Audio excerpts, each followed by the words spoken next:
Hi అండి, welcome to my channel Bhagyalakshmi పచ్చ. ఎలా ఉన్నారు? బాగున్నారా? నేను కూడా చాలా బాగున్నాను. వీడియో చూసేవాళ్ళు వీడియో కనుక మీకు నచ్చితే లైక్ చేయండి, హైప్ చేయండి. ఇంకా నవీన్ స్కూల్కి వెళ్ళాలి కదా, వాడి కోసం అయితే ఇంకా బియ్యం గడికి అయితే పెడుతున్నాను. అంతకుముందు బియ్యం కడిగేటప్పుడు ఒక వీడియోలో అయితే బియ్యం అనేవి చేత్తో అయితే తీసాను, గుప్పెటితో తీసి ఇంకా గిన్నెలో అయితే వేసాను. అలా వేయకూడదంట. ఒకళ్ళైతే ప్రత్యేకంగా కామెంట్ పెట్టారు, అమ్మ తల్లి చేత్తో అయితే బియ్యం తీస్తున్నా, నిన్ను చూసి అందరూ నేర్చుకుంటారని. అందులో ఎంత తప్పు ఉందో నాకైతే అర్థం కావట్లేదు. అయినా చేత్తో బియ్యం తీయటం తప్పే ఉంది చెప్పండి. ఇప్పుడు మనం సోలతో ఉంది కదా, సోల వాడుకుంటాం మేమైతే. దాంతో తీసామనుకోండి ఎక్కువ వస్తాయి బియ్యం. పిల్లలకి ఎంత కొంచెం అయితే సరిపోయిద్ది కదా, మళ్ళీ ఎక్కువ అన్నం వండుకొని అది సద్దన్నం అయింది. మధ్యాహ్నం మనం తినబోయేటప్పటికి అన్నం ఆరిపోయిద్ది. అందుకని గుప్పెడితోనే వేస్తుంటాను ఎక్కువ శాతం. నేను ఒక గుప్పెడు 2 గుప్పెళ్ళు వేస్తే పిల్లలకి సరిపోయిద్ది. మనం దేవునికి పొంగల్ చేసుకోవడానికి కూడా చూడండి 3 గుప్పెళ్ళు వేస్తుంటారు బియ్యం. మన గుప్పెడితో గుప్పెడు తీసుకొని 3 గుప్పెళ్ళ బియ్యం వేసి పొంగల్ చేస్తుంటారు. అందులో తప్పైతే ఏం కాదు. కాకపోతే కొంతమంది ఉంటారు ఇంకా ప్రతి ఒక్క చిన్న విషయంలో కూడా తప్పులు ఎతుకుతూ ఉంటారు. ఇంకా అలాంటి వాళ్ళని మనం అయితే ఏం చేయలేమనుకోండి.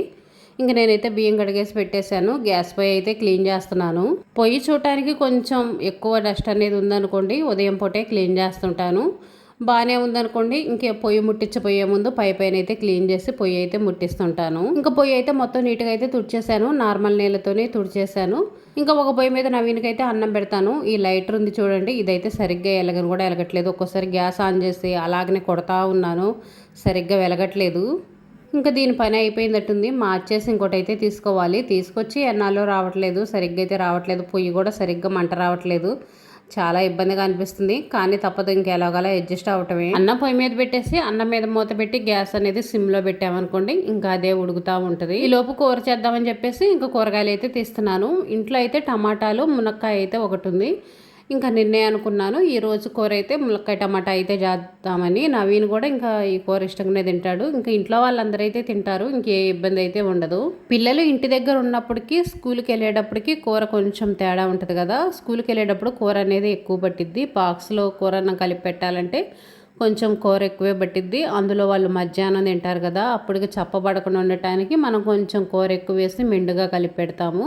పెరుగన్నం కూడా తీసుకెళ్ళరు, ఓన్లీ కూరన్నం ఒక్కటే తీసుకెళ్తారు కాబట్టి కొంచెం ఎక్కువే కలిపి పెడతాం కాబట్టి కూరలు కొంచెం ఎక్కువే పడతా ఉంటాయి. ఇంకా ఉదయం పూట సరిపోతే సరిపోయింది, లేదనుకోండి సాయంత్రం ఇంకా వేరే ఏదో ఒక కూర చేసుకోవటం. ఇంక ఇలాంటప్పుడు ఎక్కువగా రోటి పచ్చళ్ళు ఉంచుకోవటం అయితే మంచిది. ఇంకా నూనె పచ్చళ్ళు ఉన్నా కానీ అవి తినడానికి అంత హెల్త్గా మంచిది కాదు కదా. ఇప్పుడు దాకా మామిడికాయ పచ్చళ్ళు అవి ఎక్కువగా తింటానే ఉన్నాం. ఇంకెక్కడి నుంచి అవి మానేసి ఇంకా రోటి పచ్చళ్ళు తినటం అయితే మంచిది. టమాటా పచ్చడి కానీ, ఇంక బెండకాయ పచ్చళ్ళని, దొండకాయ పచ్చళ్ళని ఇలాంటివి చాలా ఉంటాయి కదా. కనీసం పిల్లలకు కూర వేసైనా సరే మనకు కూర చాలేదనుకోండి కొంచెం పచ్చడి వేసుకొని నెయ్యి వేసుకొని అయినా తినొచ్చు. రోటి పచ్చళ్ళే కాబట్టి ఇబ్బంది ఉండదు తిన్నా కానీ. నూనె పచ్చళ్ళ కంటే కూడా రోటి పచ్చళ్ళ మంచిదేను. లేదనుకోండి ఒక రసం పెట్టుకున్నాం అనుకోండి, రెండో కూర కింద సరిపోయిద్ది. కొంతమంది పచ్చి పులుసులు అవి కూడా పెట్టుకుంటారు. కాకపోతే మా ఇంట్లో అయితే పచ్చి పులుసు అసలు ఎవరు తాగరు. నేనైతే ఎప్పుడు కూడా చేయలేదు, నాకు అలవాట్లేదు.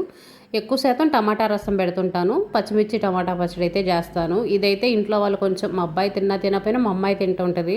ఇంక ఇవేవి తినలేదనుకోండి, ఎగ్స్ అయితే ఇంట్లో ఎప్పుడూ ఉంచుకుంటాను ఫ్రిడ్జ్లో. ఇంకా ఎవరు ఏ కూర తినకపోతే వాళ్ళకైతే ఒక ఎగ్ చేసేస్తాను. ఎగ్ అనేది మాత్రం ఇంక ఇంట్లో వాళ్ళు ఇష్టంగానే తింటారు. అందులో మా నవీన్ అయితే ఇంకా ఇష్టంగా తింటాడు.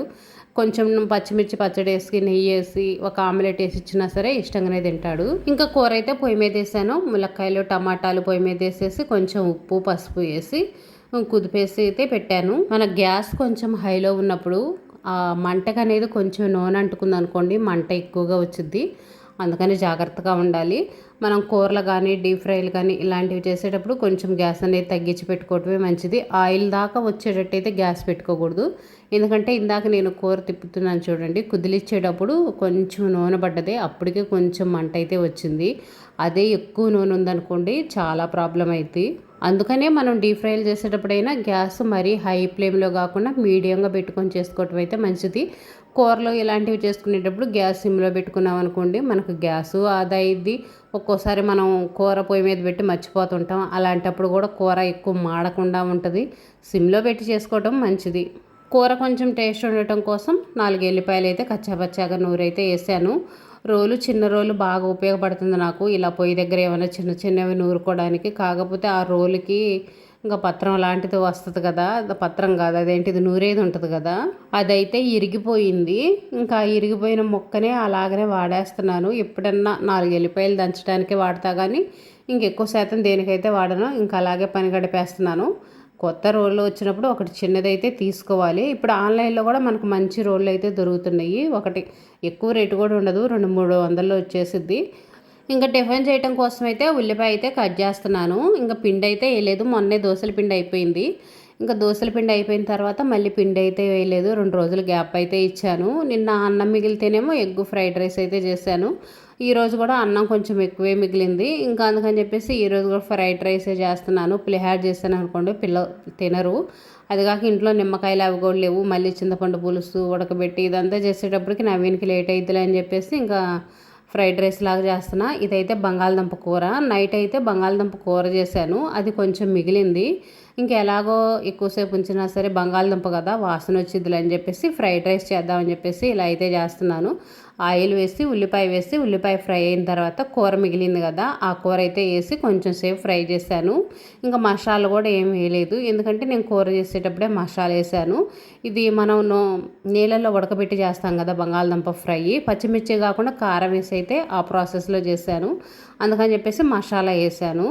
అలా చేసుకునేటప్పుడు మనం మసాలా వేసుకుంటేనే టేస్ట్ బాగుంటుంది. మసాలా వేసుకోలేదనుకోండి టేస్ట్ బాగుండదు, చప్పగా ఉంటుంది. రైస్ వేసి చేసేటప్పుడు వీడియో తీసానేమో అని అనుకున్నాను, ఆ క్లిప్ అయితే మిస్ అయింది, వీడియో అయితే తీలేదట్టుంది. నవీన్ స్కూల్కి వెళ్ళటానికి కావాల్సిన అన్ని అయితే రెడీ చేసి పెట్టాను. వాడికి టిఫిన్ అయితే చేశాను, ఇంకా కూర అన్నీ అయితే చేశాను. పిల్లలు స్కూల్కి వెళ్ళేంత వరకు ఎక్కువ శాతం రెండో పని కూడా ఏమైతే చెయ్యట్లేదు. వాళ్ళు స్కూల్కి వెళ్తే తర్వాత మన పనులు అనేవి నిదానంగా చేసుకోవచ్చు అని చెప్పేసి మంచాలు కూడా తీయలేదు. పిల్లలు కొంచెం లేటుగా నిద్రలేస్తారు కదా, పిల్లలు స్కూల్ ఉన్నప్పుడు మాత్రం లేటుగా నిద్రలేస్తారు.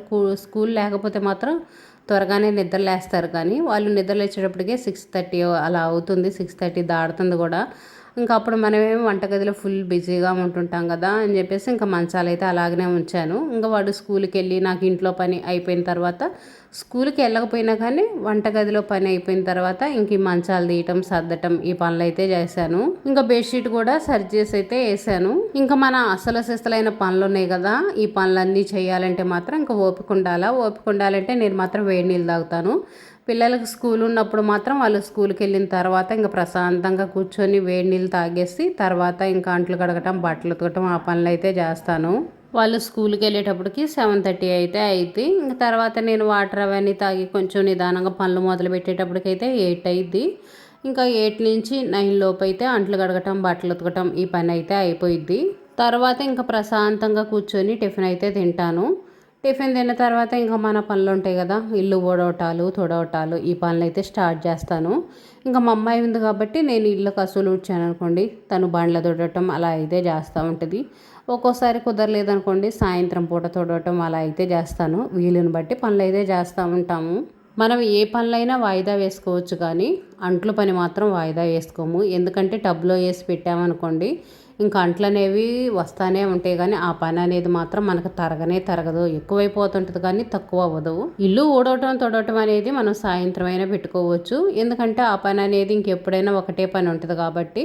అంటే ప్రతిసారి కాదు, ఎప్పుడన్నా ఒకసారి మనకు బద్ధకం అనిపించినప్పుడు మామూలుగా ఇల్లు బట్టికి పైన ఏదో కసులు ఊడ్చుకొని, పాచి కసు అనేది ఉదయాన్నే అలా ఉంచకూడదు కదా, అది మంచి అలవాటు అయితే కాదు. ఇంకేదో పైన అయితే కసులు ఊడ్చేసుకొని మనం సాయంత్రం ఫ్రీగా ఉంటాము, నాకు పని అనేది చాలా తక్కువగా ఉంటుంది అనుకున్నప్పుడు శుభ్రంగా నీట్గా సాయంత్రం అయితే ఇల్లు కసులు ఊడ్చుకొని తుడిచేసుకోవచ్చు. కానీ అంట్లు పని మాత్రం బట్టలు కూడా అంతే వాయిదా వేసుకోకూడదు. బట్టలు కూడా ఎక్కువ అవుతూ ఉంటాయి కానీ తక్కువ అవ్వవు. ఒక జత వేసామనుకోండి, మనం అవి ఉతకలేదనుకోండి నెక్స్ట్ ఇంకో జత అలా వస్తానే ఉంటాయి కానీ అవి అసలు తరగవు. అందుకని ఈ 2 పనులు మాత్రం మనం అసలు వాయిదా వేసుకోకూడదు. ఇంకా కూర కూడా చేయలేదనుకోండి, ఒక పూట ఏదో ఒక పచ్చడి వేసుకొని అయినా అడ్జస్ట్ అవ్వచ్చు, కానీ ఇవి మాత్రం అలా కాదు. ఈ 2 పనులు మాత్రం వీలైనంత వరకు వాయిదా వేసుకోకుండా చేసుకున్నాం అనుకోండి, మనకు అసలు పని అనేది కష్టంగా అనిపించదు. ఇంకా పని చేయలేదే, పని అంతా అలాగనే ఉందనే టెన్షన్ కూడా మనకు ఉండదు. వంటగదిలో షింకులో అంట్లు లేకపోతే ఎలా ఉంటుంది ఒకసారి ఆలోచించుకోండి. అదే షింకు నిండా అంట్లు ఉండయి అనుకోండి ఎలా ఉంటుంది. మరమరాలతో ఏంది చేస్తున్నాను అనుకుంటున్నారా? ఇందాక ఫ్రైడ్ రైస్ చేశాను కదా బంగాళదుంప వేసి, ఇంకా అదైతే పిల్లలను మా ఆయన వాళ్ళ ముగ్గురికి అయితే సరిపోయింది. నాకైతే సరిపోలేదు. ఇంకేదో ఒకటి టిఫిన్ తినాలి కదా, ఇంత కష్టపడి పని చేసినప్పుడు ఏదో ఒకటి కొంచెం తినాలి. మధ్యాహ్నం అన్నం తినబోయేంత వరకు మనకి ఆకలి అవ్వకుండా ఉండాలంటే ఉదయం పూట తప్పనిసరిగా ఏదో ఒకటి కొంచెమైనా తినాల్సిందేను. నేను మాత్రం అస్సలు తినకుండా ఉండలేను. అలా ఉండాను అనుకోండి నాకైతే గ్యాస్ వచ్చుద్ది. కొంతమంది అయితే ఉట్టి టీ తాగేసి ఏమి తినకుండా అలాగనే ఉంటారు, కానీ నా వల్ల అయితే మాత్రం కాదు, నేను ఉండలేను. ఏదో ఒకటి కొంచెమైనా సరే తినాల్సిందేను. అందుకని చెప్పేసి మరమరాలతో మసాలా అయితే చేసుకుంటున్నాను. మరమరాలు వేసి ఒక ఉల్లిపాయ అయితే కట్ చేసేసాను. చిన్న ముక్క ఒకటి ఉంటే కట్ చేసేసాను. ఇంక ఇందులో కలుపుకోవడానికైతే టమాటా కూర అయితే వేస్తున్నాను. ఇందాక ములక్కాయ టమాటా కూర అయితే చేశాను కదా, ఇంకా ఆ పులుసు అయితే కొంచెం పోస్తున్నాను. ఎందుకంటే మరమరాలు మెత్తగా అవుతాయి. మనం ఎలాగనో ఒక ఉల్లిపాయ టమాటా అవన్నీ కట్ చేసి నిమ్మరసం అవి వేస్తాం కదా, ఇంట్లో నిమ్మకాయ అయితే లేదు. ఇంకా వీటిలో కలుపుకోవడానికి టేస్ట్ బాగుండటానికి అని చెప్పేసి కూర అయితే వేసాను. టేస్ట్ అయితే మరి ఎలా ఉంటుందో బాగానే ఉంటుంది. ఏముంది, కూరే కదా, మనం అన్నంలో తినే కూరే కదా, బాగానే ఉంటుంది అనుకుంటున్నాను. కొంచెం పెద్ద గిన్నెలో వేసుకోవాల్సింది, చిన్న గిన్నెలో వేసాను కదా, కలపటానికి ఇబ్బంది అవుతుంది. కలుపుతూ ఉంటే పోతూ ఉన్నాయి. మళ్ళీ పెద్ద గిన్నెలో వేసుకోవడానికి ఇన్నంట్లు ఎక్కడ చేద్దాంలే, జాగ్రత్తగా కలుపుదామని చెప్పేసి కలుపుతున్నాను. ఇంక ఇది కూడా మొత్తం అయితే ఈ విధంగా కలిపాను. టేస్ట్ అయితే మాత్రం బాగానే ఉన్నాయి. మీరు ఎప్పుడన్నా టిఫిన్ ఏం లేదు ఇంట్లో మరమరాలు ఉన్నాయి అనుకోండి, ఈ విధంగా చేసుకొని తినండి. కొంతమంది ఉప్మాలాగా ఏదో ఉగ్గాని అని అలా చేసుకుంటారు. నాకైతే నచ్చదు. నేను ఒకసారి ట్రై చేసా కానీ మా ఇంట్లో వాళ్ళు ఎవ్వరూ తినలేదు. నాకు కూడా ఎందుకనో అలా చేస్తే నచ్చలేదు. ఇలా అయితే మాత్రం బాగానే ఉంది నాకు. నేనైతే తినేసి ఇంకా టీ అయితే తాగుతున్నాను. టిఫిన్ తిన్న తర్వాత ఇంకా తప్పనిసరిగా టీ అయితే తాగుతాను. ఒక్కోసారి మర్చిపోతున్నాను ఈ మధ్య అయితే.